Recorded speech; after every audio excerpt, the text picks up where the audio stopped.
Donc, cette année, c'est choisi par les Nations Unies pour être l'année internationale du tourisme durable et du développement. Donc, c'est pour coïncider cet événement annuel aux Journées internationales de la biodiversité qu'on avait choisi le thème tourisme durable et biodiversité. En fait, quel est le message qu'on veut faire passer à travers ce thème qui a été choisi? Premièrement, quand on parle de tourisme, c'est pour développer l'économie. Donc, ça crée de l'emploi, ça génère des revenus. Mais spécifiquement, on a parlé du tourisme durable.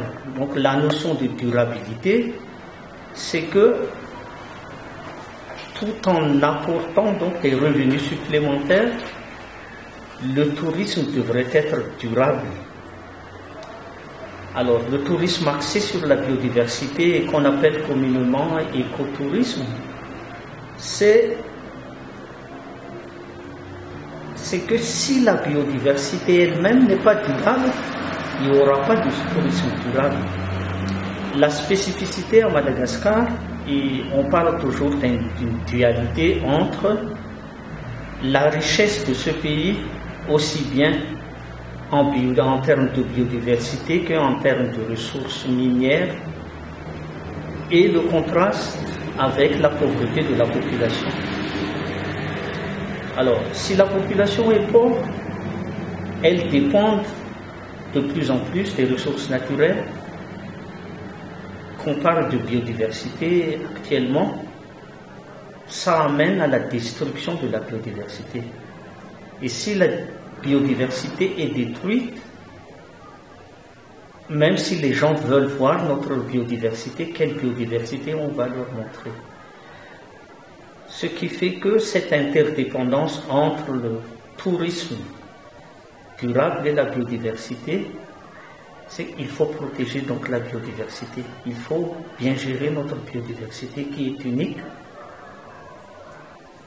On le fait déjà à travers les réseaux des aires protégées, à travers la mise en œuvre de l'objectif de Aichi, où on devrait mettre sous protection 10% du territoire national, donc à peu près dans les 6 millions d'hectares pour Madagascar. C'est déjà atteint, mais le défi maintenant, c'est comment les gérer d'une manière durable. Le message qu'on veut faire passer, donc, c'est qu'on ne pourrait pas avoir un tourisme durable sans que notre biodiversité soit protégée et bien gérée. La raison qui nous pousse à participer est nous, on s'appelle Fondation pour les aires protégées et la biodiversité de Madagascar. Donc ça cadre bien dans notre mission. Et d'autant plus que le thème qui a été choisi était tourisme durable et biodiversité. Et comme je viens d'expliquer tantôt, sans la protection, la protection et la bonne gestion de la biodiversité, on ne peut pas avoir un tourisme durable, on ne peut pas développer un tourisme durable. Nous, notre rôle à notre niveau, c'est d'apporter un financement durable.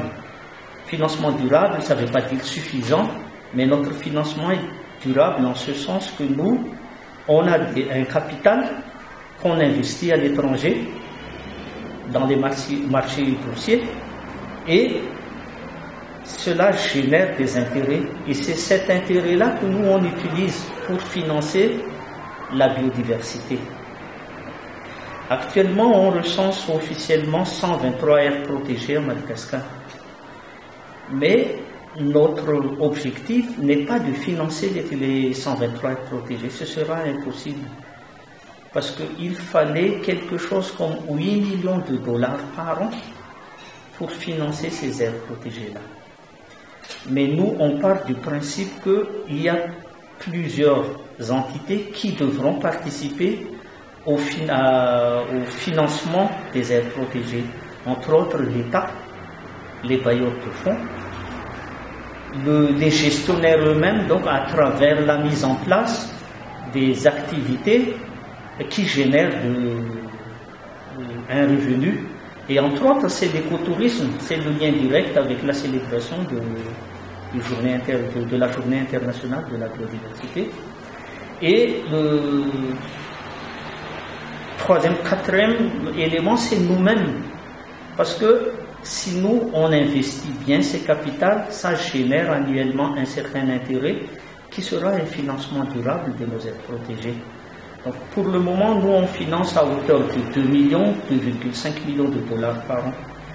C'est très peu, ça représente à peine 10% du besoin. Mais c'est très intéressant parce que, au moins, ça va permettre aux gestionnaires des aires protégées de financer les charges, disons des charges récurrentes dans la gestion de la paix, et de pouvoir assurer les fonctions de base de la protection d'une aire protégée, c'est-à-dire le maintien des infrastructures, les rondes, les patrouilles qu'ils font. Et peut-être je veux expliquer beaucoup plus sur l'autre point où nous, on finance les activités menées par les gestionnaires des aires protégées pour générer de l'argent d'une manière durable. Et l'écotourisme, le tourisme est parmi parce que les gens vont venir à Madagascar parce qu'on a une biodiversité unique. Donc on parle de 90% pour les animaux, 80% pour les plantes. Et pas pour ça, mais nous on a un très joli paysage qu'on peut vendre aux touristes. Donc il y a une interdépendance des activités des gens qui sont dans le secteur tourisme, les tour opérateurs, les gens qui louent les véhicules, les paysans qui vivent autour des aires protégées ou tout au long du circuit, qui peuvent développer un artisanat et qui peuvent leur rapporter. Donc ça crée beaucoup de richesses et beaucoup d'emplois.